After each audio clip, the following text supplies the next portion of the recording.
मित्रांनो, इंट्राडेची रेंज कशी काय आयडेंटिफाय करता हे तुम्हाला माहिती असेल, बिकॉज आपल्या चॅनलवर एक व्हिडिओ येऊन गेला ऑलरेडी.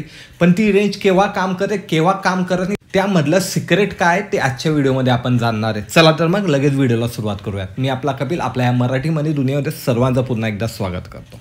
मित्रांनो, ज्यांनी तो पहिला पार्ट पाहिला नसेल त्यांनी तो पहिले पाहून घ्यावा, तेव्हा ही कन्सेप्ट तुम्हाला अजून चांगल्या प्रकारे समजणार आहे. आपण इंट्राडेची रेंज काढायला त्यामध्ये शिकलेलो होतो की आपल्याला रेंज आयडेंटिफाय झाल्यानंतर एक ट्रेड त्यामध्ये ॲक्टिवेट करायचा. त्याचं एक उदाहरण मी आज तुम्हाला सांगणार आहे की ती आहे 30 मिनिटाची रेंज. बरोबर आहे, 30 मिनिटं झाले की आपल्याला ती रेंज मार्क करून घ्यायची. मग सिंपल मी काय करतो, इथे 30 मिनिटावर शिफ्ट केलेलं आहे आणि तुम्ही इथे पाहू शकता करंट डे जो आहे, लास्ट डे, त्याची ही कॅन्डल आहे मित्रांनो. तिचा हाय मार्क केला, त्या कॅन्डलचा मी लो मार्क केला. तुम्ही एक्झॅक्टली पाहू शकता पहिली रेड कॅन्डल थोडंसं एक्सटेंड केलं की जेणेकरून मला हे क्लिअर होईल. परत मी 5 मिनिटाच्या चार्टवर जातो आणि तुम्ही पाहू शकता हा इथे मी चार्ट ओपन केलेला. आता मला समजतं इथे तर एकदा रेंज ब्रेक झालेली होती, इथे तर माझा ट्रेड ॲक्टिवेट होत होता. हां, स्टॉप लॉस आपण सांगितलेलं होतं. फर्स्ट स्टॉप लॉस तर लॉजिकली आपला रेंजच्या खाली असेल, पण रेंज कधी मोठी बनलेली आहे तर आपले स्टॉप लॉस हे असे जे स्विंग आपल्याला पाहायला मिळतात तिथे आपण आपला स्टॉप लॉस लावू शकतो. पण इथे आपला स्टॉप लॉस हिट झाला, मग रेंजने काम केलं का?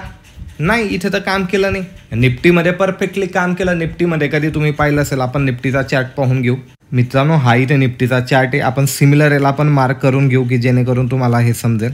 आपण ही पहिली कॅन्डल जी होती तिला आपण इथे मार्क करून घेतलेलं आहे आणि तिला पण आपण थोडंसं एक्सटेंड केलेलं आहे. बरोबर आहे, 5 मिनिटामध्ये शिफ्ट होऊन जाऊ. तर आपल्याला इथे पाहायला मिळतंय की निफ्टीने तर रेंज ब्रेक केली आणि एक चांगलं प्रॉफिट म्हणजे जवळपास 100 पॉईंट आपल्याला वरच्या साईडला दिलं आणि मार्केट कुठे आलं तर परत खाली जी रेंज ब्रेक केली होती त्याच लेवलवर मार्केटने क्लोज केलं. म्हणजे इथे एक ॲज अ सपोर्ट सारखं पण त्याने बिहेवियर केलेलं आहे, हे आपल्याला इथे लक्षात येतं आहे मित्रांनो. तर एका इंडेक्समध्ये परफॉर्मन्स केला, एका इंडेक्समध्ये परफॉर्मन्स केला आणि मी माझी तर स्ट्रॅटर्जी बरोबर होती, परफेक्ट होती. पण मग का या ठिकाणी असं झालेलं आहे?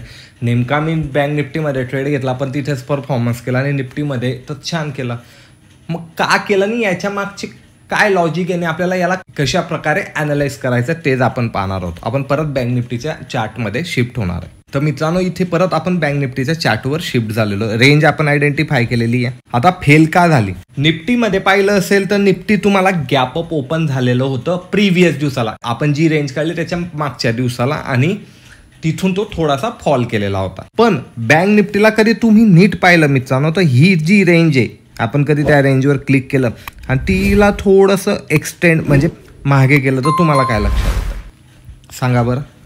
की अरे प्रिव्हियस दिवसाला सुद्धा ती रेंज काम करत होती. म्हणजे प्रिव्हियस दिवसाला पण तोच बॉक्स होता आणि बँक निफ्टीने वारंवार तिथे रजिस्टर घेतलं होतं. मग मित्रांनो, रेंज आयडेंटिफाय झाली, मला माझी स्ट्रॅटर्जी आयडेंटिफाय झाली. माझी स्ट्रॅटर्जी सगळ्यात चांगली वर्क कशी करणार आहे, जेव्हाही ती प्रिव्हियस दिवसाच्या एक तर खालच्या साईडला एक तर वरच्या साईडला ओपन होईल.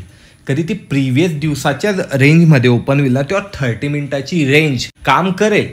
पण प्रॉब्लेम काय होणार आहे, प्रिव्हियस दिवसाचं जे रजिस्टर आहे आणि जे सपोर्ट आहे त्यामध्ये ती फसून राहील.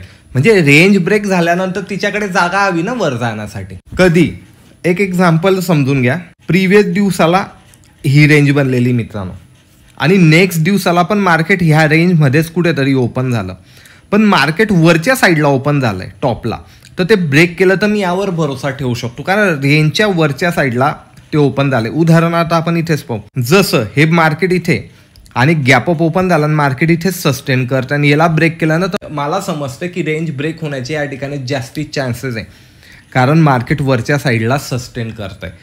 पण खालच्या साईडला कधी ओपन होऊन ते वरती जातं आहे तर इथे वरती जात असताना त्याचं बऱ्यापैकी पोटेन्शियलच संपून गेलेलं आहे आणि इथे ऑलरेडी प्रिव्हियस दिवसाचे सेलर बसलेले, ज्यांनी सेल केलेलं आहे ते परत मार्केटवर आल्यावर काय करतील, इथून एकदा सेलिंग प्रेशर ते प्रोव्हाइड करायचा प्रयत्न करणारच आहे आणि तिथून मार्केट खाली येण्याची शक्यता आहे. हां, परत इथून सपोर्ट घेऊन कधी ते वरती गेलं तर ते ब्रेक करेल. लक्षात ठेवायचंय, जी रेंज बनलेली असते प्रिव्हियस दिवसाला त्या रेंजच्या बाहेर कधी ओपन झालं ना तो खूप मोठा ट्रेड भेटतो. कसं तर इथे कधी मार्केट ओपन झालं ना तर याला टेस्ट करून ते वरती जाण्याची दाट शक्यता आहे. का? कारण ज्यांनी इथे सेल केलेलं होतं ना ते ट्रॅप झाले. त्यांच्या लेवलच्याच वरती कधी मार्केट ओपन झालं ना मित्रांनो तर त्यांना लॉस दिसायला लागतो आणि जेव्हा त्यांना लॉस दिसायला लागतो तर जेव्हा त्यांचाही लॉस थोडाफार कमी होताना दिसतो ना, त्या पोझिशनमधनं निघायचा प्रयत्न करता, अन्यथा लॉस बुक करता. म्हणून आपण याला म्हणतो शॉर्ट कव्हरिंग. तर इथे आपल्याला काय लक्षात येतं की रेंजमध्येच मार्केट ओपन झालं म्हणून आपल्याला इथे जास्ती मोठा ट्रेड पाहायला मिळाला नाही. मग अशा टायमाला जेव्हा रेंज असते आणि रेंजमध्येच मार्केट खालच्या साईडने वर जातंय ना, त्याला वरती जाऊन रिटेस्ट केल्यानंतर वर जाते ना, तेव्हा आपण ट्रेड करायचा. ही त्यामधली एक टेक्निक आहे. आता याचं एक उत्तम उदाहरण मी तुम्हाला लगेच मागे दाखवतो की तुम्ही चार्टला ऑब्झर्व करू शकतात मित्रांनो.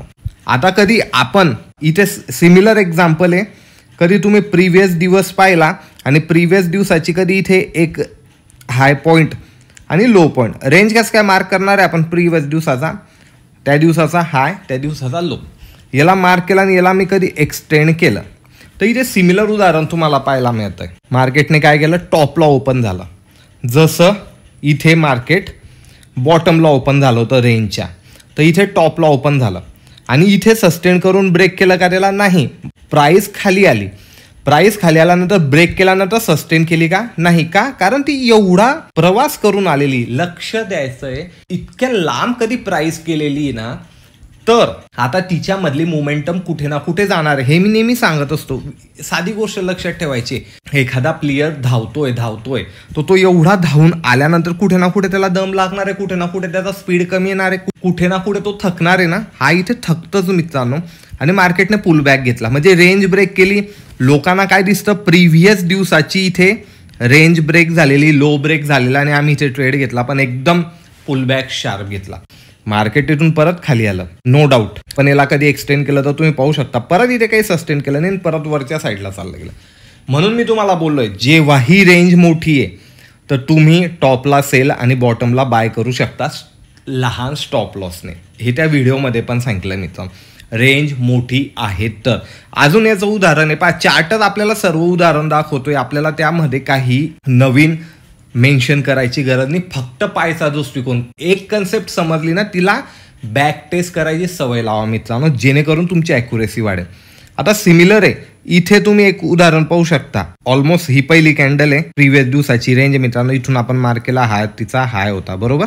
आता आपण परत याला थोडंसं एक्सटेंड करणार आहे. ही एक दिवसाची रेंज झालेली आहे बरोबर.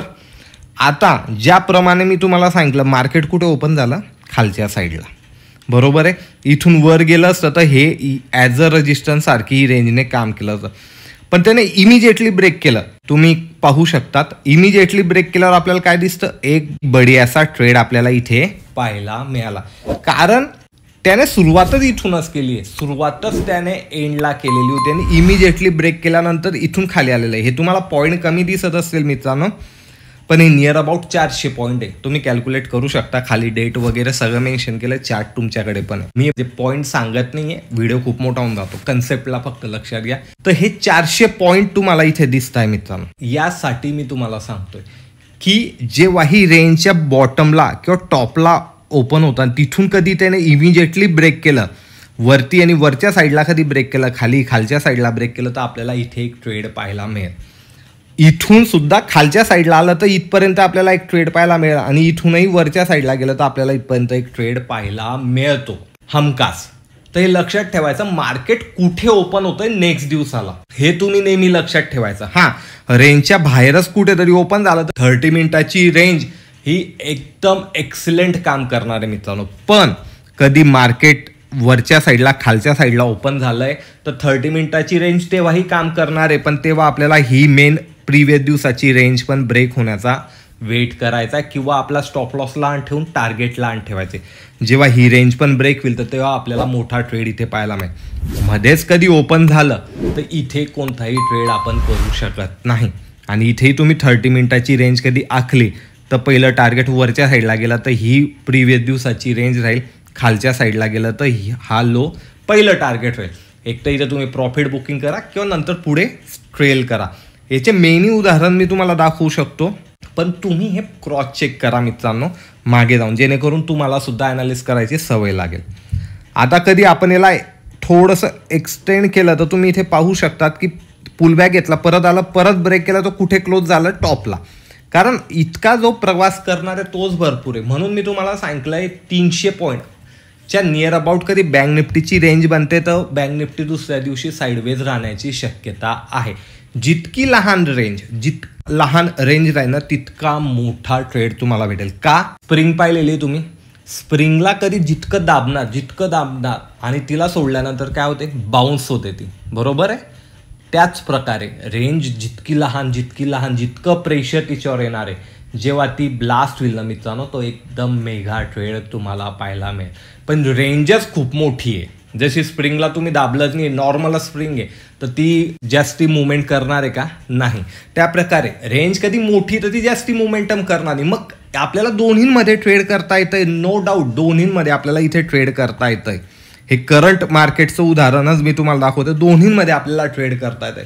पण ट्रेड कसं करायचं? रेंज कधी मोठी आहे तर तुम्ही रेंज मधलं ट्रेड करायचंय. टॉपला सेल, बॉटमला बाय, लहान स्टॉप लॉस लावायचा. आता तुम्ही एक्झॅक्टली कधी ही रेंजला मार्क केलं हे मी पहिल्याच व्हिडिओमध्ये सांगितलं होतं 300 पॉईंटचं. कधी आता पहा मी ही रेंज इथे मार्क करतो टॉप आणि इथे लोला मार्क करतोय.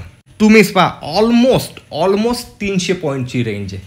कॅल्क्युलेट करून घ्या. 47,929 ते 48,213 म्हणजे 10-15 पॉईंट कमी आहे 300 पॉईंटला.